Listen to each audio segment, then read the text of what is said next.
Back in 2015, when we first started coming to Drummond Island, if you told me you were going to drive from Pinn's parking lot to Marblehead in two-wheel drive, I would have said you were crazy. There's no way you're going to make it. In this video, that's exactly what we're going to do. Let's get to it.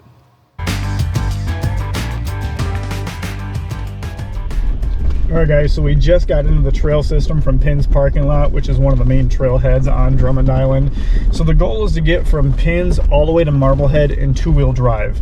Now, if you guys have been paying attention to the news on Drummond Island, they recently went through and they, not paved, but they smoothed out a lot of the trails on the island. I have not been up here since any of that's been done. Apparently half of the steps at Marblehead were completely taken out, and then other areas of the trail system have been smoothed out as well. So anyway, I kind of want to come up here and just see if you can do the whole thing in two-wheel drive now. As you guys can see, two-wheel drive. Transfer case is all the way in the up position, and that's the goal, is to keep it there the entire time. 2015 was our very first year on Drummond Island, and ever since, it's been a staple in our off-road agenda.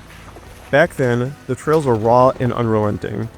No Jeep badge of honor, no bypasses, no trail maintenance, just pure, untamed terrain. It was an off-roader's paradise. So this portion here is really rocky, but yeah, this section that I'm going down right here, these used to be all small ledges, and that was all smoothed out.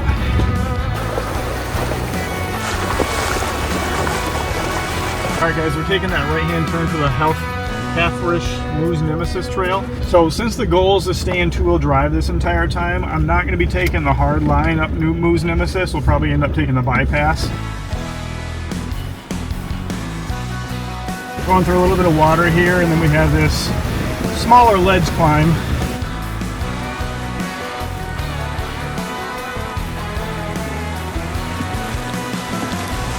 See if our wet tires and two-wheel drive can walk up it.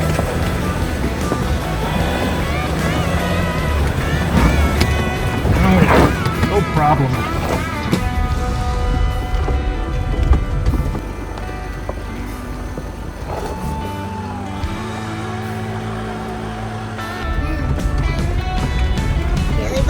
If we stay right, that is the Moose Nemesis bypass route. So obviously, if we want to strictly stay in two-wheel drive, we would take a right. Kind of want to take the harder line going towards Moose Nemesis and just kind of see how it does in two-wheel drive. So let's try it out. For this trip, I decided to push the Jeep in two-wheel drive and see how far we could go. Sure, we took a few bypasses now and then, but we were really trying to find the harder lines.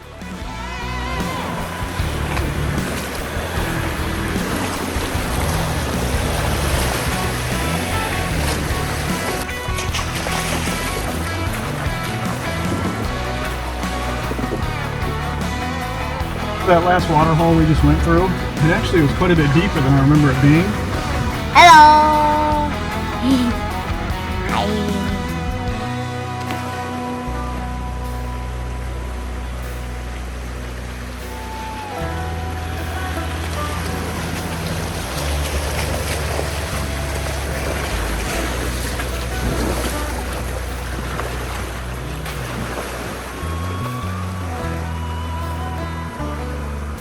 Alright guys, we're in that part of the Moose Nemesis trail where it kind of splits off in a couple different directions.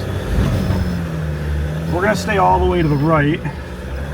There are some bigger rocks in here, so it might be a little challenging in two-wheel drive to get up some of these. The mini ledges just before Moose Nemesis was the first real test.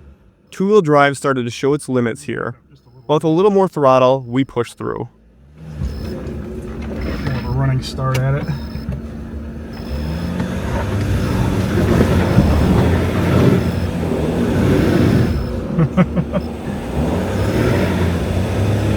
There we go. Oh. Almost.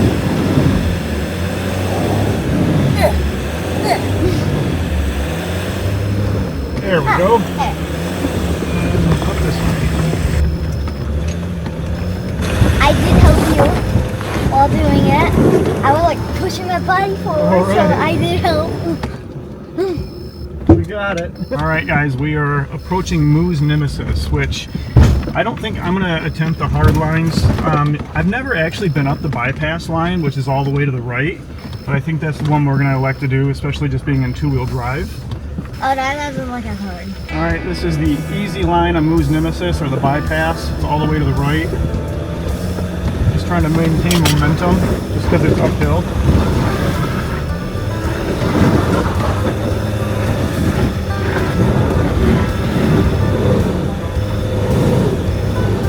Yeah, that's what I was afraid of. Next up, Moo's Nemesis, a 20-degree incline of slick rock, roots, and loose stone. And in two-wheel drive, yeah, it was a challenge.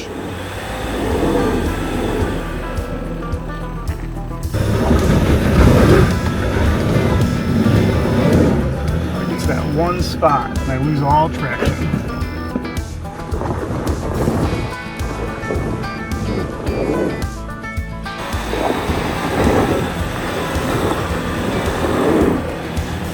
Back down, and then try to get more of a runway.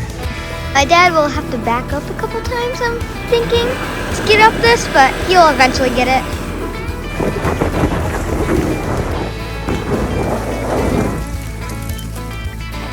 You got this, Daddy! Said you got this! Oh, I see what I'm getting caught up on. There's a root right there that I keep getting caught up on.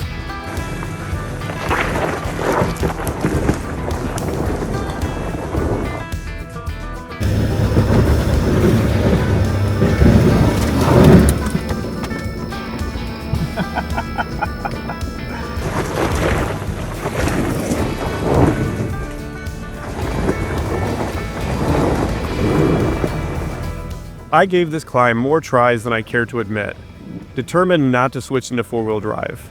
But in the end, I had to admit defeat. Sometimes it's just not going to happen. Let's go.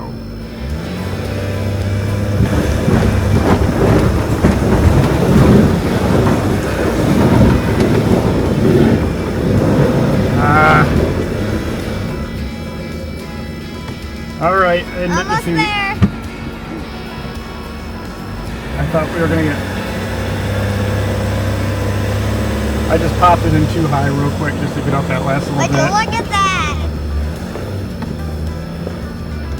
And back into too high. All right, guys, I had to admit defeat. I had to pop it in 4 high just for a brief second. I got caught up on this rock once or twice, and then this root a couple times. And like I said, these things would not be a big deal if it wasn't going uphill. Maybe if I had a little bit better tires, or if I was aired down a little bit more. I'm down to about 20 PSI right now. But instead of like just continuously working it and potentially breaking my Jeep, which I don't want to do, I just played it safe. I did pop it in 4 high. So that's one time using 4-wheel drive. Man, I was really hoping to get that in 2-wheel drive. I feel like I should have had it. I get 3/4 of the way up that hill and I would just lose all traction. So like I said, I had to use 4 high just momentarily just to get me up that last little bit. So that's one time using 4-wheel drive. And the other thing too is we're doing the harder trail. So Moo's Nemesis does have a bypass to it. If we would have stayed on the bypass trail, we wouldn't have used 4-wheel drive at all, I'm sure. But we're still trying to do some of the harder stuff out here. You don't want it to be just like a whole entire like a walk in the park. Exactly. All right, guys, so we just got done with the Moo's Nemesis trail. At the end of it, you can hang a left or right. If you go left, it takes you back to Tree Hugger, which is basically going to take you back to Penn's parking lot. We took the right. Now, this is technically the Walker Trail or the Half-Rich Trail, which is the newest Jeep Badge of Honor trail. This is the very beginning portion of it. There is another portion of it where it gets quite a bit harder up here. And when I say harder, I mean muddy and really deep ruts. That in 2-wheel drive, I'm almost probably guaranteed to get stuck in. So I wouldn't be surprised if I had to use 4-wheel drive a second time in that area. All right, guys, if you turn left right here, that's a green trail. And that's actually a bypass. It's actually Nevains Road.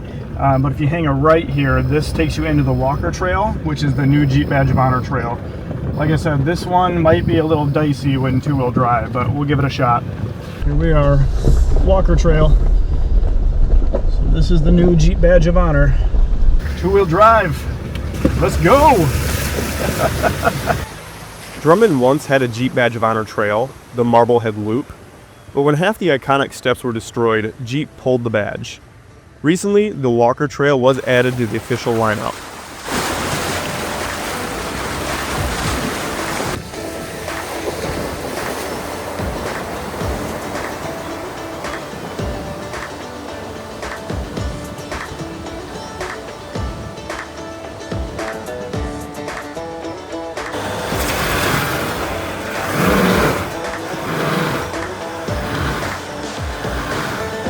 Much of the trail now looks like this: dense woods, mud, water crossings, and scattered rocks.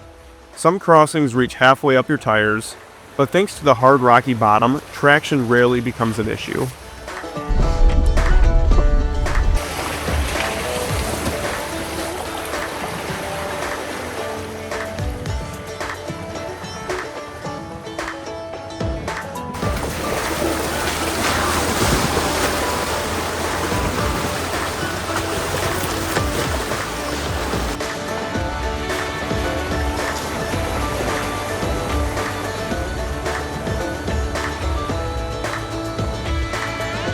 Alright guys, this is the hard section of the Walker Trail.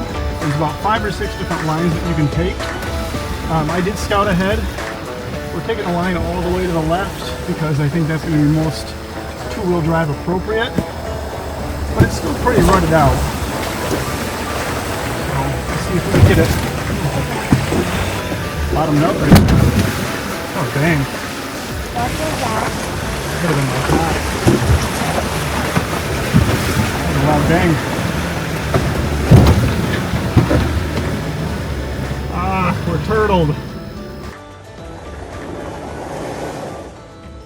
The breakover angle on the Gladiator, I'm just getting high up on my skid plates with this little climb right here.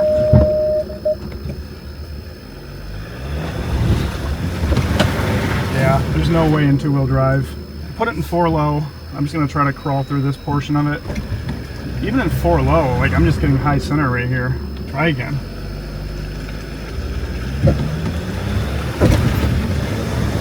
There we go. Got it. So this middle portion here, this is just our diff dragging right through here. And that's my belly skid. I was just getting high center on that. So that's where I had to put it. That was your turtle spot, right? Yeah, that's where I turtled. That's where I had to put it in 4-low and climb out of it. So 2 times using 4-wheel drive on Drummond. So let's take it out of 4-wheel drive, back into 2, and drive.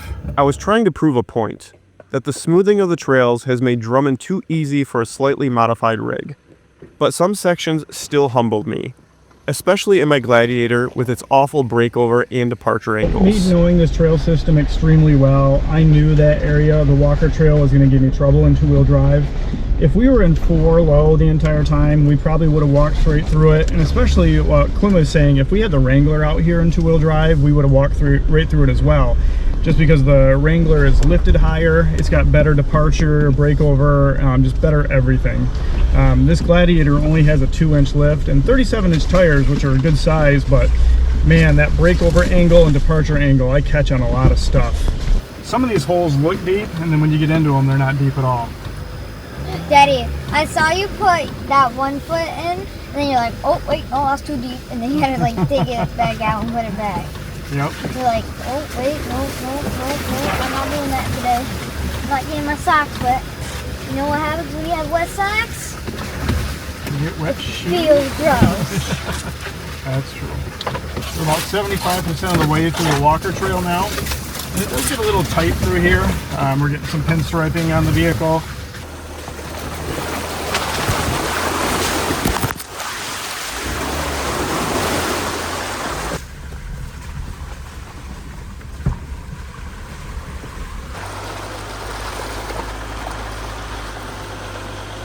Alright guys, we are done with Walker Trail. We hung a left. There's 2 different green trails that you can take to Connor's Hole, left or right. We took the left, and we're going to put some miles down here to try to make up some time.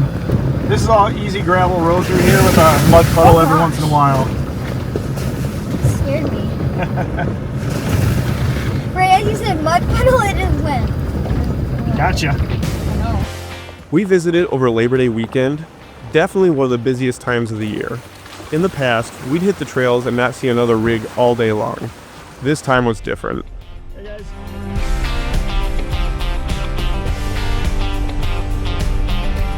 For those of you that watch my channel often, you may see I have a new addition to the hood of the Jeep there. That is the Lensun 50 watt solar panel that's specific to the Jeep Gladiator Rubicon models. I just installed it literally the same day that we left for this trip. So far it's charging my Blue Yeti, which I have in the back seat here. And obviously it charges the best when you have full solar, but it's been keeping a lot of my camera gear and everything topped off as we're going through the trail system here. So it's a welcome addition to the channel. Usually your camera stuff is always dead. It's true, it usually always is. You're like, ah, dang it. It usually only lasts like 2 or 3 minutes and then you check on it. It lasts longer than that. I don't know, like maybe 10 minutes and then you check on it and you're like, well, I didn't film this part at all because it died.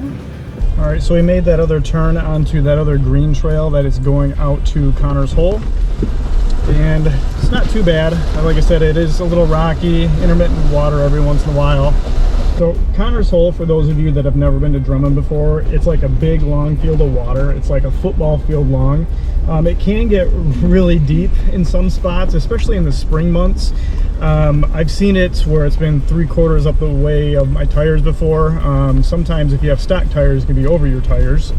And like I said, the biggest thing is it does have a hard bottom. It's not like muddy or soupy, so usually you can go right through it. Never tried it in 2-wheel drive before though, so that could give us some challenge. We've only had to use 4-wheel drive twice? On this trip, 4-wheel drive twice. And they were kind of spots I knew I was going to need 4-wheel drive. But we had to try it.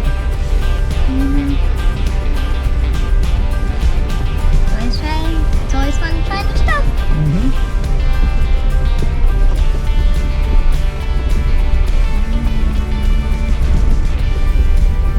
Another intersection right here in the trail system. We're going to stay straight through, and that's going to take us to Connor's Hole. Left goes to Tight Twisties, and then straight through is Log Jam, Connor's Hole, and then eventually takes you out to Marblehead as well. Why do they call it Connor's Hole? I'm not sure. They also call it Log Jam as well. Alright guys, we are going to be coming up to Connor's Hole in just a minute here. Now, Connor's Hole, there is a bypass for it as well. I believe it's to the right. I've actually never taken the bypass, but if you don't want to go through the deep water hole, you don't have to. Now, I do know before Connor's Hole, there used to be some mini ledges up here, and I recently think those were taken out as well. So, like I said, a lot of the ledge drops, and you can actually see them right here. See these big boulders on the side of the trail? These used to be ledges where you would drop down, but they're no longer there. Alright guys, we are to Connor's Hole in 2-wheel drive. Hopefully it's not too deep, and hopefully we don't lose traction.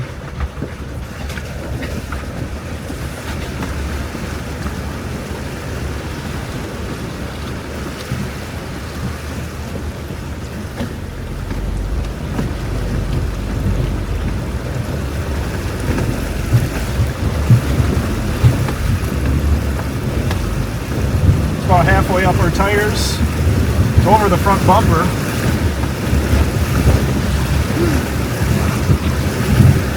Pretty deep.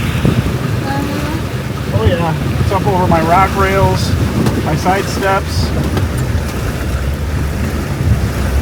Just gotta keep momentum when you go through this. There is a big rock up here somewhere in the middle of the water, and I always seem to hit it. There it is. I always hit that big rock. It's like right where your passenger side tire is.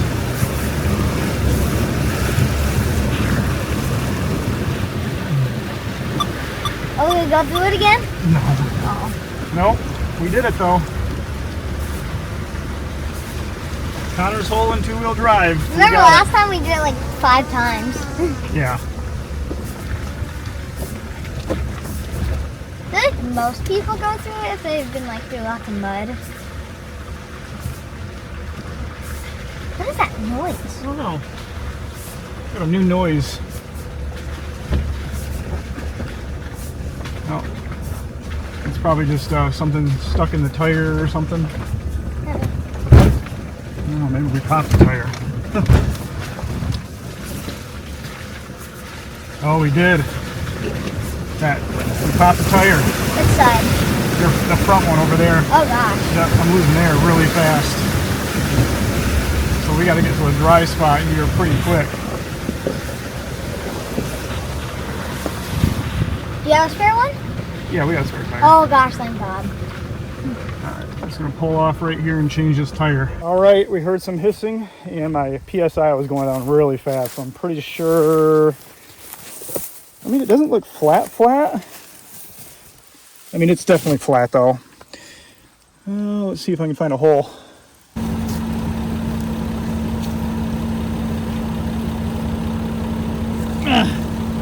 I bent a rim. I found my leak. Losing all my air right through there. So that means that's okay. That means I gotta change the tire. If you are enjoying this content and would like to show your support for us here at Trail Expedition, please consider becoming a TrailX member by scanning this QR code with your smartphone. Memberships start at only just a few dollars a month, and each level has different perks, such as access to early content, behind-the-scenes content, trail ride opportunities, and various other perks. The TrailX membership community really helps us out by getting out and exploring new and amazing trails, such as the one that you're watching now. Snug has a bug in a rug. The opposite. Bring that tire down. What is this black bag? That's the bag it came in. After walking my daughter through the steps of changing out a tire, we proceeded with a bit more caution, especially since we are now riding without a spare. Alright, tire is changed. We are back on the trail. Let's get this thing knocked out. Alright guys, we are on the north route to Marblehead. This is going to pass through Glen Cove area, the Glen Cove beach, and then it's going to get us out to Marblehead. This is all just a regular dirt road through here. If I remember correctly, back in the day, this was actually a hard trail, but it was one of the roads that they came through and graded. That way people have easy access to Marblehead. Yeah, right now you can do the whole thing in two-wheel drive at like 20 miles an hour if there's no oncoming traffic.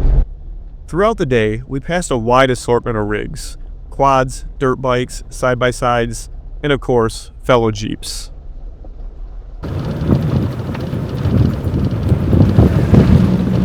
So we just passed that green bridge and we're getting into the area of the trail where you bypass the water here and you go right next to it. It's a really pretty area of the trail system. Not far from Marblehead. I like the temperature out. It's not too cold, it's not too hot. So they put big boulders up right here because they don't want people camping in that area anymore, but a lot of people used to camp right to the left of us here. It's still pretty rocky in here.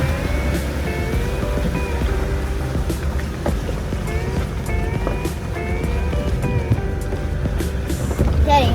Yeah. I wonder if they, because you said that they took off that cliff thing, and they took off the rocks that we already passed a little bit ago. Yeah. I wonder how they took them out. Oh, I think bulldozers, big bulldozers. I want to say maybe miners. No, just equipment companies come in and once they get big equipment back here, they can move a lot of stuff.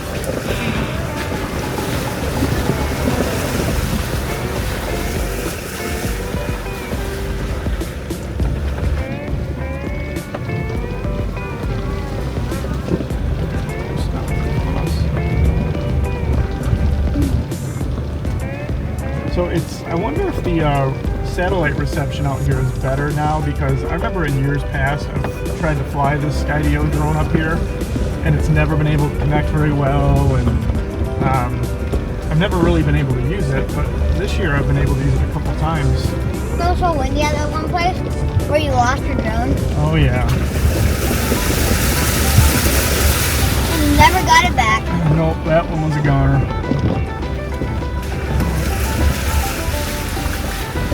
Definitely getting a little rockier through here. The Still in two-wheel drive though. Haven't had any issues with traction. Trying to be a little bit more cautious now because I don't have a spare tire. And definitely don't want to pop another tire, knock on wood. Forgot how rocky it is the closer you get to Marblehead. Wait, are there actually rocks? Are we actually in rocks right now? Yeah, that's why it's so bumpy. I don't feel anything. Keep it.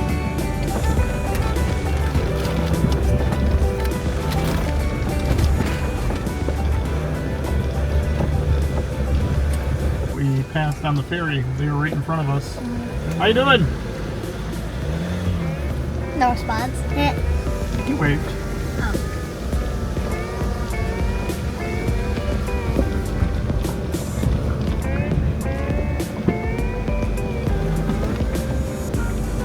Waterhole bypass. Oh, it's not that deep of a waterhole. Bumpy though. Yep. Oh wow, it is actually a little deep. Oh gosh. So this section right here, these used to be known as the mini ledges. And they took all these out too.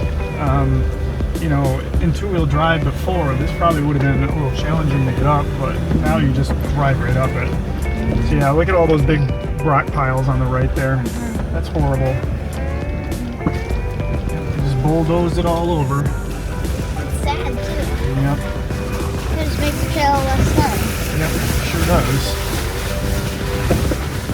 For people that actually could use Yeah. and stuff.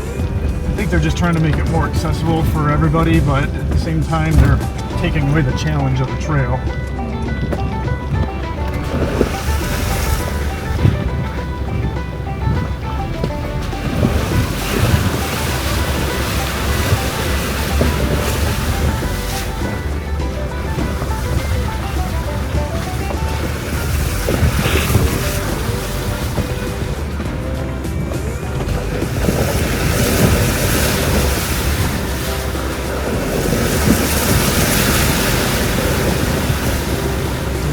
Viewpoint. We were finally approaching our destination, the iconic obstacle that defined Drummond Island for decades, the steps at Marblehead.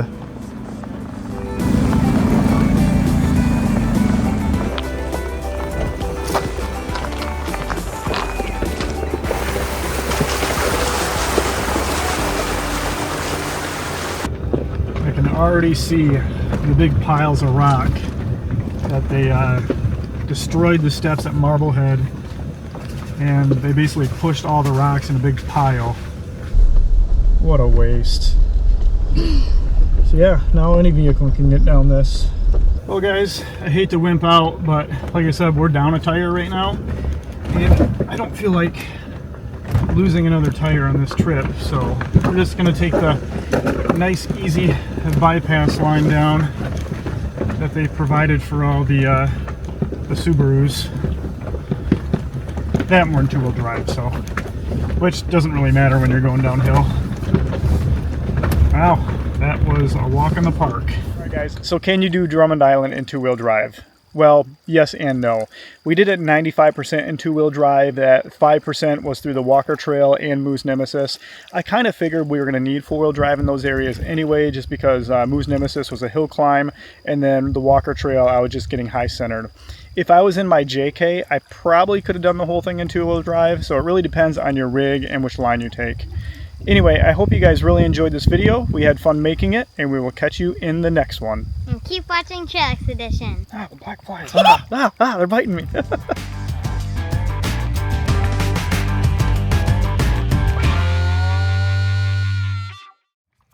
My dad's gonna skip a rock. All right, how many do you think we're gonna get on this one? 13. 13? We're not gonna get 13. We did 13 once. All right, here we go. 1, 2, 3, 4, 5, 6, 7, 8, 9, 10. I don't even know if it caught it.